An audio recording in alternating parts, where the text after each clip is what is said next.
CM Eknath શિંદેના શપથ ગ્રહણના 39 દિવસ બાદ મંગળવારે કેબિનેટનું વિસ્તરણ થઈ શકે છે. તેની તૈયારીઓ પણ શરૂ થઈ ગઈ. સૂત્રોના જણાવ્યા અનુસાર કેબિનેટ વિસ્તરણને ધ્યાનમાં રાખીને મુખ્યમંત્રી એકનાથ શિંદે મંગળવારે પોતાના તમામ પ્રવાસો રદ કરી દીધા છે. તેઓ નાંદેડ અને હિંગોલી જઈ રહ્યા હતા. તે જ સમયે સચિવાલયના કર્મચારીઓની મોહરમ રજા પણ રદ કરી દેવામાં આવી છે.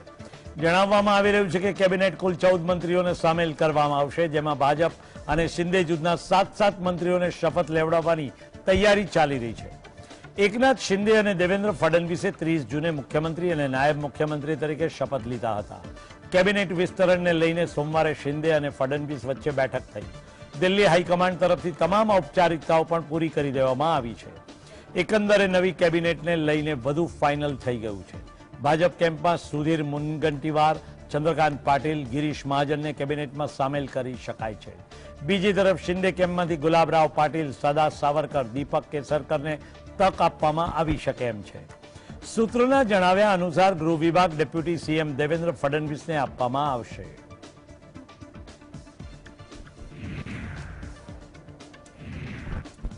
શિવસેનાની કમાન અને 16 બળવાખોર ધારાસભ્યોને ગેરલાયક ઠેરવવાના મુદ્દે સુપ્રીમ કોર્ટમાં સુનાવણી મોકૂફ રાખવામાં આવી છે.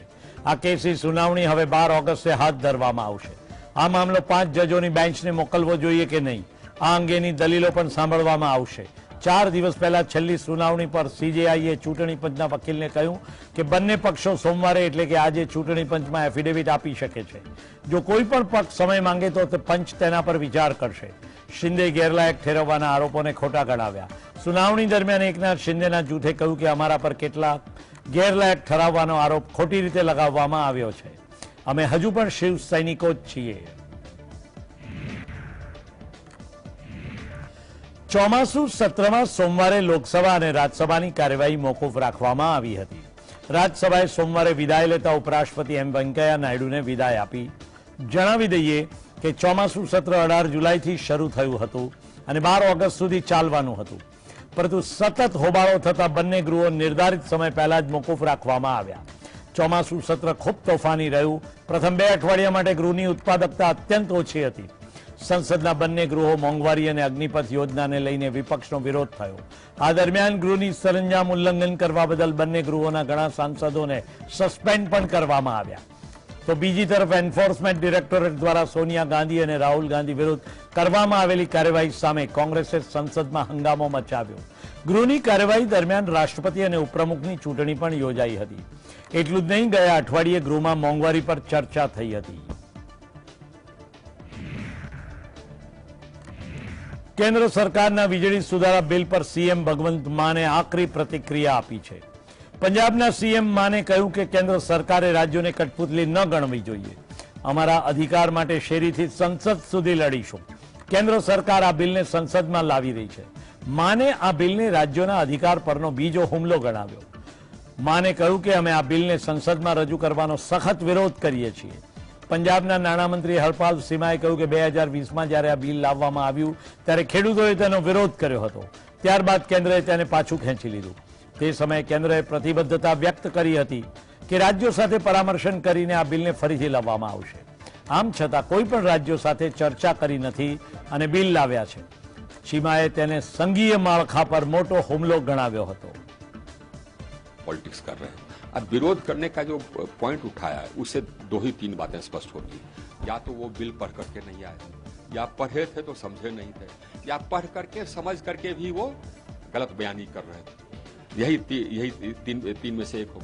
उनका कहना था कि हाँ साहब, किसान से संबंधित इस बिल में कहीं कोई प्रावधान नहीं है। किसान को जितना सब्सिडी मिलता है वो मिलता रहेगा, उसका कोई कहीं पर इंटरफेरेंस नहीं है। अगर कोई राज्य सरकार और सब्सिडी देना चाहे तो दे सकती है। इस ड्राफ्ट अमेंडमेंट बिल में किसान से संबंधित कोई प्रावधान है ही नहीं। जो सब्सिडी मिलता है मिलता रहेगा। राज्य सरकार चाहे बढ़ा सकते हैं। हम भी किसान को सब्सिडी दे रहे हैं कुसुम में। तो किसान तो ये चाहते थे सिर्फ झूठा शगुफा उठा दे। अरे साहब, झूठा शगुफा तो मत उठाओ भाई, हाँ, गलत बयानी तो मत करो। दूसरा उनका कहना था कि साहब ये आप ये क्या नाम है, बिजली क्षेत्र को कंपटीशन के लिए खोल रहे, तो पहले से 2003 का प्रावधान है भाई, हम अभी नहीं ला रहे। वो तो पहले से पढ़े भी नहीं वो। ઉપરાષ્ટ્રપતિ અને રાજ્યસભાના અધ્યક્ષ એમ વેંકૈયા નાયડુને સોમવારે ઉપલા ગૃહમાં વિદાય આપવામાં આવી. રાજ્યસભામાં વિદાય ભાષણમાં બોલતી વખતે વડાપ્રધાન નરેન્દ્ર મોદી ભાવુક જોવા મળ્યા. પીએમ મોદીએ કહ્યું કે આપણે બધા રાજ્યસભાના અધ્યક્ષ અને ઉપરાષ્ટ્રપતિ એમ વેંકૈયા નાયડુનો તેમના કાર્યકાળને અંતે આભાર માનવા માટે અહીં આવ્યા છીએ. આ ગૃહ માટે આ ખૂબ જ ભાવનાત્મક ક્ષણ છે. મીટિંગની ઘણી ઐતિહાસિક ક્ષણો તમારી ઓગસ્ટ હાજરી સાથે સંકળાયેલી છે. નાયડુને સંબોધતા પીએમ મોદી કહ્યું કે તેઓ વન લાઇનર્સની સાથે વિન લાઇનર પણ છે. આનો અર્થ એ થયો કે આ પંક્તિઓ કંઈક વધુ કહેવાની જરૂર નથી. તમારો દરેક શબ્દ સાંભળવામાં આવ્યો અને દરેકને ગમ્યો. તેમના ઘરમાં ક્યારેય કાઉન્ટર હોતું જ નથી. મોદીએ ઉપરાષ્ટ્રપતિ નાયડુને યુવાનો અને સંસદ સભ્યો માટે પ્રેરણારૂપ ગણાવ્યા છે. વેંકૈયા નાયડુને વિદાય આપતા વડાપ્રધાને કહ્યું કે તેઓ દેશના એક એવા ઉપરાષ્ટ્રપતિ છે જેમણે પોતાની તમામ ભૂમિકાઓમાં હંમેશા યુવાનો માટે કામ કર્યું છે. आदरणीय सभापति महोदय, आप तो देश के एक ऐसे उपराष्ट्रपति हैं जिसने अपनी सभी भूमिकाओं में हमेशा युवाओं के लिए काम किया है. आपने सदन में भी हमेशा युवा सांसदों को आगे बढ़ाया, उन्हें प्रोत्साहन दिया. आप लगातार युवाओं के संवाद के लिए यूनिवर्सिटीज और इंस्टीट्यूशंस लगातार जाते रहे हैं. नई पीढ़ी के साथ आपका एक निरंतर कनेक्ट बना हुआ है और युवाओं को आपका मार्गदर्शन भी मिला है और युवा भी आपको मिलने के लिए हमेशा उत्सुक रहे हैं. ઉપરાષ્ટ્રપતિ અને રાજ્યસભાના અધ્યક્ષ એમ વેંકૈયા નાયડુને સોમવારે રાજ્યસભામાં વિદાય આપવામાં આવી અને વડાપ્રધાન મોદી, વિપક્ષના નેતા મલ્લિકાર્જુન ખડગે અને અન્ય ઘણા નેતાઓએ વિદાય ભાષણ આપ્યું. ટીએમસી સાંસદ ડેરેક ઓબ્રાયને ભાષણ આપ્યું ત્યારે વેંકૈયા નાયડુ ભાવુક થઈ ગયા અને પોતાના આંસુ લૂછવા લાગ્યા. ડેરેક ઓબ્રાયને વેંકૈયા નાયડુના બાળપણની વાર્તા કહી હતી. તેમણે કહ્યું કે જ્યારે નાયડુ માત્ર 1 વર્ષના હતા ત્યારે તેમની માતાનું અવસાન થયું. ગામમાં એક પરિવાર હતો જેમાં 8 બળદ હતા. એક દિવસ તેમાંથી એક ભડકી ગયો અને તેણે મહિલા પર હુમલો કર્યો. આ બળદે મહિલાના પેટમાં શિંગડા માર્યા અને આ સમયે મહિલાના હાથમાં 1 વર્ષનું બાળક હતું. આ બાળકને ત્યાં છોડીને મહિલાને હોસ્પિટલ લઈ જવામાં આવી જ્યાં તેનું મૃત્યુ થયું. જે 1 વર્ષનું બાળક હતું તેનું નામ છે Venkaiah Naidu. But one day, one of these bullocks, one of these the animals, they went totally nutty, and the bullock actually gorged a lady in the stomach. The lady was carrying a baby or a 1-year-old boy. Dropped the child, obviously. The lady was taken to the hospital and the lady passed away. And the child lost his mother at the age of 1. This is your story, sir, of an early loss. And from that early loss, આમ આદમી પાર્ટીના convener અને દિલ્હીના મુખ્યમંત્રી અરવિંદ કેજરીવાલે રેવડી culture પર ભાજપ પર વળતો પ્રહાર કર્યો. કેજરીવાલે કહ્યું કે જે લોકો બાળકોના મફત શિક્ષણ, સારવાર, વીજળી અને પાણીને મફત રેવડી કહે છે તેઓ દેશના ગદ્દાર છે. તેમણે કહ્યું કે આવા લોકોને દેશના ગદ્દાર જાહેર કરવા જોઈએ અને ધરપકડ કરીને સજા કરવી જોઈએ. આ લોકોએ અમીરોને 10 લાખ કરોડ રૂપિયાની લોન માફ કરી. મફત શિક્ષણ, મફત સારવાર અને મફત પાણી આપનારા દેશોનો ઉલ્લેખ કરતા અરવિંદ કેજરીવાલે કહ્યું કે વિદેશમાં મિત્રોનું દેવું માફ કરવામાં આવ્યું નથી. જનતાને સુવિધાઓ આપવામાં આવી છે. દિલ્હીના સીએમએ દેશના તમામ બાળકોને મફત શિક્ષણ, દરેક પરિવારને 300 યુનિટ મફત વીજળી, દરેક બેરોજગારને ભથ્થું આપવાની માંગ કરી છે. અરવિંદ કેજરીવાલે કહ્યું કે હું 130 કરોડ લોકો વતી સરકારો પાસેથી માંગ કરું છું કે દેશના દરેક બાળક માટે સારું અને મફત શિક્ષણની વ્યવસ્થા કરવામાં આવે. આ દેશમાં જન્મેલા દરેક બાળકને અધિકાર છે. તે ફ્રીની રેવડી નથી. आज 75वीं वर्षगांठ के अवसर पे मैं मांग करता हूं, सरकारों से मांग करता हूं और इस देश के 130 करोड़ लोगों की तरफ से मांग करता हूं कि इस देश में हर बच्चे के लिए चाहे अमीर का बच्चा हो चाहे गरीब का बच्चा हो, हर बच्चे के लिए अच्छी, शानदार और फ्री शिक्षा का इंतजाम किया जाए। इस देश में पैदा होने वाले हर बच्चे का अधिकार है। ये फ्री भी नहीं है, ये फ्री की रेवड़ी नहीं है। इसको फ्री भी और फ्री की रेवड़ी बोलने वाले देश के गद्दार हैं। मैं आज मांग करता हूं कि इस देश के हर व्यक्ति के लिए अच्छा, शानदार और फ्री इलाज की व्यवस्था की जाए। 75 साल हो गए, यह काम 1947 में हो जाना चाहिए था। आज मैं मांग करता हूं कि इस देश के हर परिवार के लिए 300 यूनिट बिजली, मुफ्त बिजली का इंतजाम किया जाना चाहिए। आज मैं मांग करता हूं कि जब तक किसी को रोजगार न मिल जाए, उस बेरोजगार युवा के लिए बेरोजगारी भत्ते का इंतजाम किया जाना चाहिए। બિહારમાં રાજકીય ગતિવિધિ તેજ બની છે। સંભવ છે કે રાજ્યનો રાજકીય માહોલ બદલાઈ શકે છે। જે સ્થિતિ સર્જાઈ છે તેના કારણે એવું લાગી રહ્યું છે કે બિહારમાં કંઈક મોટું થઈ શકે એમ છે। આ સંદર્ભમાં આગામી 3-4 દિવસ ખૂબ જ મહત્વના હોવાનું કહેવાય છે। તો બીજી તરફ ભાજપે શાહનવાઝ અને રવિશંકર પ્રસાદને પણ દિલ્હી બોલાવ્યા। કોંગ્રેસ અને આરજેડીની બેઠક થશે। શાસક એનડીએ ગઠબંધનના ઘટક જેડીયુએ તેના તમામ સાંસદો, ધારાસભ્યો, એમએલસીને પટના બોલાવી લીધા છે। જેડીયુના ઘણા નેતાઓએ પોતાના નિવેદનોમાં કહ્યું છે કે કંઈ પણ થઈ શકે છે। પાર્ટીના રાષ્ટ્રીય અધ્યક્ષ લલનસિંહે કહ્યું કે આરપીસી એપિસોડ પછી ઊભી થયેલી પરિસ્થિતિ પર વિચાર કરવા માટે દરેકને બોલાવવામાં આવ્યા છે। આ દરમિયાન ભાજપના બે મોટા નેતાઓ બિહારથી દિલ્હીમાં ધામા નાખશે। બીજેપી બિહારમાંથી ઊભી થયેલી રાજકીય સ્થિતિ ઉપર ચર્ચા કરી શકે છે। અહીં સૂત્રો પાસેથી એવી પણ માહિતી મળી રહી છે કે ભાજપની ટોચની નેતાગીરી તરફથી કહેવામાં આવી રહ્યું છે કે ગઠબંધનના મુદ્દે કોઈ નેતા વાત નહીં કરે। બીજી તરફ આરજેડી દ્વારા એવા પણ સંકેત આપવામાં આવ્યા છે કે જો નીતિશ કુમાર ભાજપથી અલગ થઈ જશે તો રાજ્યને અસ્થિર થવા દેવામાં નહીં આવે। રિપોર્ટ્સ અનુસાર આરજેડી નેતા શિવાનંદ તિવારીએ સ્પષ્ટ કર્યું છે કે જો પાર્ટી ભાજપથી અલગ થશે તો નીતિશ કુમારને સમર્થન અપાશે।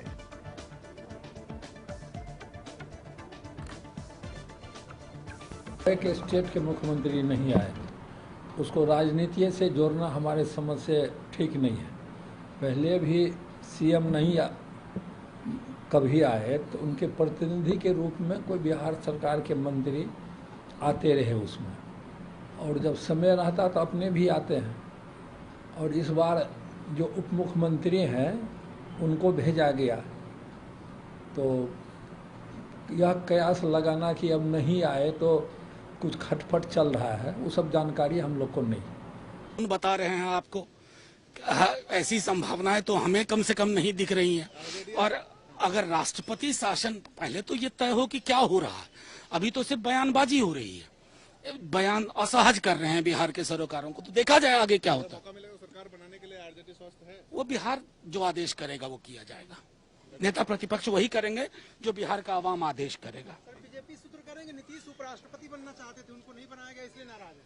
अब मैं उस पर क्या कहूँ, ये बीजेपी कह रही है, उधर जदयू है। ये टिप्पणी आप जदयू से लेते तो बेहतर है, हम तो कहीं नहीं है दाल भात में मूसलचंद। बीजेपी को जब जरूरत होती है तो किसी के भी पांव पड़ लेते हैं, उसे अलायंस बना लेते हैं। जैसे ही भाजपा की खुदगर्जी खत्म होती है, जरूरत खत्म होती है, तो साथी का पांव नहीं गला काटते हैं। ओल्डेस्ट अलायंस ऑफ एनडीए, पुराने, आप देख लीजिए कि पंजाब में अकालियों के साथ था उनका, महाराष्ट्र में शिवसेना के साथ था।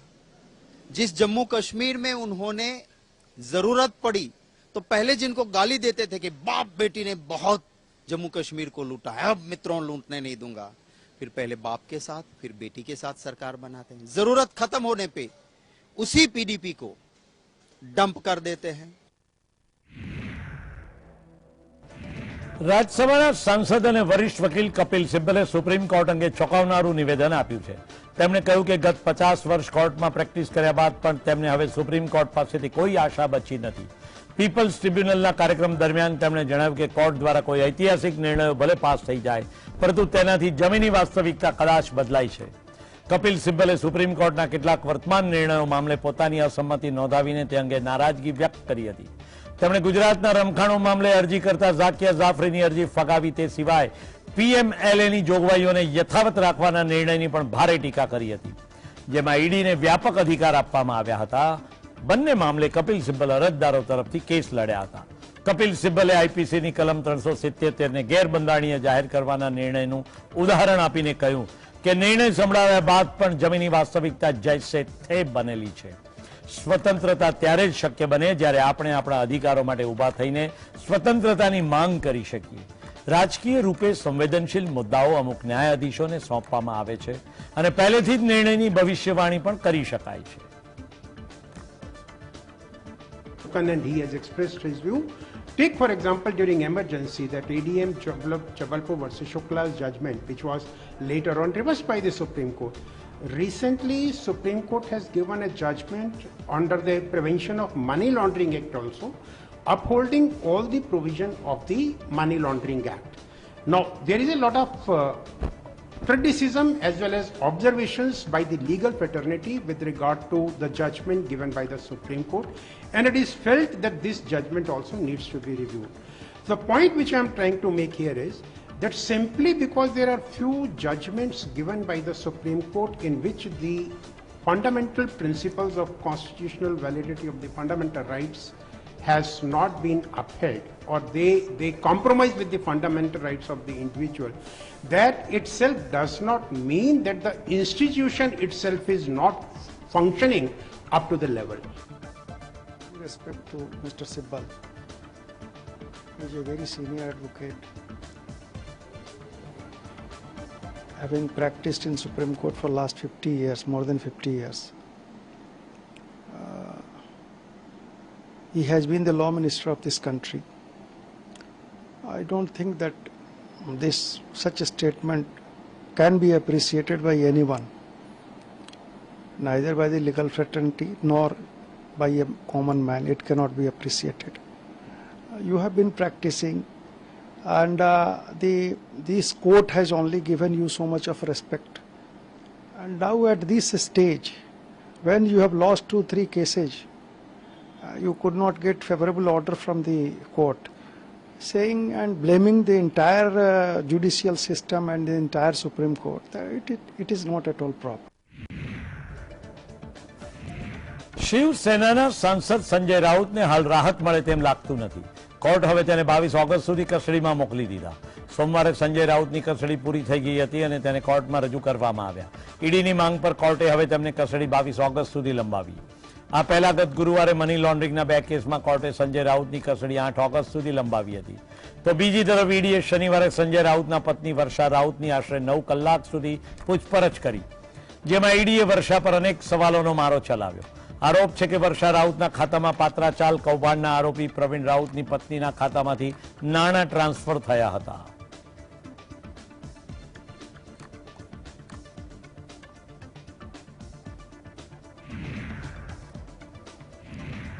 ભારતીય સ્ટાર શટલર પીવી સિંધુએ કોમનવેલ્થ ગેમ્સ 2022 માં શાનદાર પ્રદર્શન કરીને ગોલ્ડ મેડલ જીતી લીધો। ફાઇનલ મેચમાં સિંધુએ કેનેડાની મિશેલ લીને સીધી ગેમમાં 21-15, 21-13 થી પરાજય આપ્યો। આ જીત બાદ પીવી સિંધુ ભાવુક થઈ ગઈ હતી અને જીત મેળવતા જ તેણે પોતાનો ચહેરો હાથ વડે છુપાવી લીધો। તે રડવા લાગી અને પછી અચાનક તે ઊભી થઈ। પીવી સિંધુના સેલિબ્રેશન પાછળ તેની 8 વર્ષની પીડા છુપાયેલી હતી। પીવી સિંધુ માટે આ જીત ખૂબ જ ખાસ છે, કારણ કે તેણે કોમનવેલ્થ ગેમ્સમાં પ્રથમ વખત ગોલ્ડ મેડલ જીત્યો છે। પીવી સિંધુ વર્ષ 2014 અને 18 માં ગોલ્ડ જીતવાનું ચૂકી ગઈ હતી। તેણે 2014 માં બ્રોન્ઝ મેડલ મેળવ્યો હતો। Well, I'm very happy, and of course, I waited for this for a long time now, and finally I've done it.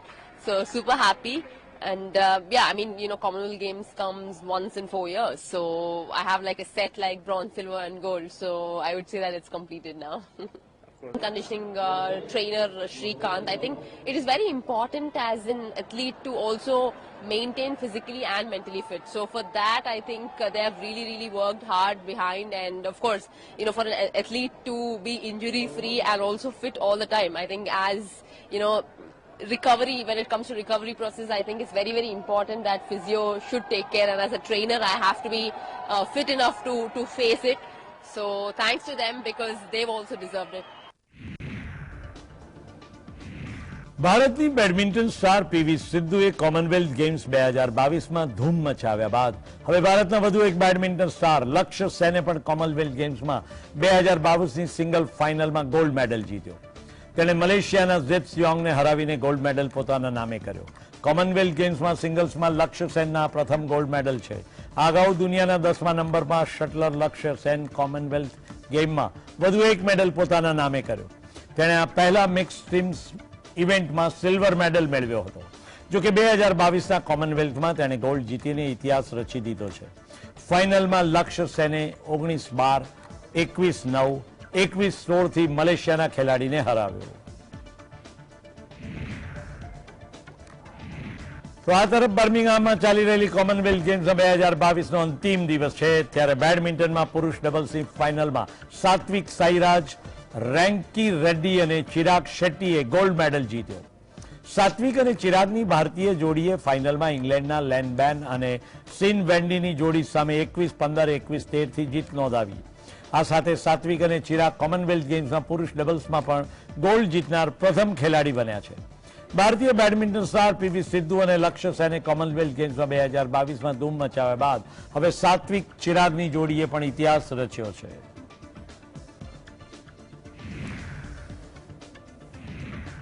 બર્મિંગહામમાં રમાઈ રહેલી કોમનવેલ્થ ગેમ્સ 2022માં ભારતના ખેલાડીઓ દેશનું નામ રોશન કર્યું છે.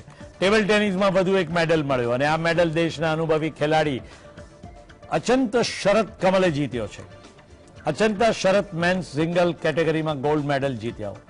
અચંતા શરતે સોમવારે રમાયેલી ફાઇનલ મેચમાં યજમાન ઇંગ્લેન્ડના લિયામ પિયફોર્ડને 11-13, 11-7, 11-12 અને 11-7 થી હરાવ્યો હતો. શરૂઆતમાં રમતમાં ઇંગ્લેન્ડના લિયામ પિચફોર્ડ બાજી મારી પણ પછીની 4 ગેમ જીતીને પદક પોતાના નામે કર્યું. અચંતાએ છેલ્લે ગોલ્ડ કોસ્ટમાં યોજાયેલી કોમનવેલ્થ ગેમ્સમાં મેન્સ સિંગલ કેટેગરીમાં બ્રોન્ઝ મેડલ જીત્યો હતો, પરંતુ ફાઇનલમાં તેની નજર માત્ર ગોલ્ડ મેડલ પર હતી, જે તેણે આખરે જીતી લીધો. નોઈડામાં ગાળો બોલનારા માથા ફરેલા નેતા શ્રીકાંત ત્યાગીને પકડવા માટે યુપી સરકારે ખૂબ જ જોર લગાવ્યું. સોમવારે સેક્ટર 93માં આવેલી ઓમેક્સ સોસાયટીમાં આરોપીનું ગેરકાયદેસર બાંધકામ તોડી પાડવામાં આવ્યું. હવે તેના પર 25,000 રૂપિયાનું ઇનામ પણ જાહેર કરવામાં આવ્યું છે. પોલીસ ટીમો ઉપરાંત સ્પેશિયલ ટાસ્ક ફોર્સ પણ આરોપીની શોધમાં તૈનાત કરવામાં આવી છે. નોઈડાની સોસાયટીમાં એક મહિલા સાથે દુષ્કર્મના મામલામાં ચર્ચામાં આવેલા શ્રીકાંત ત્યાગી સામે યુપી સરકાર કડક બની છે. આ સાથે હવે જીએસટીની ટીમ શ્રીકાંત ત્યાગીના સ્થળો પર દરોડા પાડવા માટે નોઈડાના ભાંગેલ વિસ્તારમાં પહોંચી છે. અહીં લગભગ ત્યાગીની 15 દુકાનો છે. અગાઉ વહીવટીતંત્રે સોમવારે સેક્ટર 93 સ્થિત ઓમેક્સ સોસાયટીમાં આરોપીના ગેરકાયદેસર બાંધકામને તોડી પાડ્યું. હવે તેના પર 25,000 રૂપિયાનું ઇનામ પણ જાહેર કર્યું. જીએસટીની ટીમ ભંગેલ વિસ્તારમાં આરોપી શ્રીકાંત ત્યાગીના બજારમાં પહોંચી. ટીમ દસ્તાવેજોની તપાસ કરી રહી છે અને આ માર્કેટમાંથી શ્રીકાંત ત્યાગીને લાખો રૂપિયાનું ભાડું મળે છે. શ્રીકાંત ત્યાગીના મુદ્દે યુપી સરકારનું ગૃહ વિભાગ એક્શન મોડમાં છે. ગૃહ સચિવ અવનીશ અવસ્થી પોતે ગૃહ વિભાગના કમાન્ડન્ટ સેન્ટરમાં બેસીને મામલાની દેખરેખ રાખી રહ્યા છે. કાર્યવાહીનો આદેશ લેતા અવનીશ અવસ્થીએ તેની તપાસમાં સામેલ તમામ પોલીસ ટીમોનો સંપર્ક કર્યો છે. નોઈડાના અપમાનજનક નેતા શ્રીકાંત ત્યાગીને પકડવા માટે યુપી સરકારે ખૂબ જ જોર લગાવ્યું. પોલીસની ટીમો ઉપરાંત સ્પેશિયલ ટાસ્ક ફોર્સ પણ ફરાર આરોપીની શોધમાં તૈનાત કરવામાં આવી છે.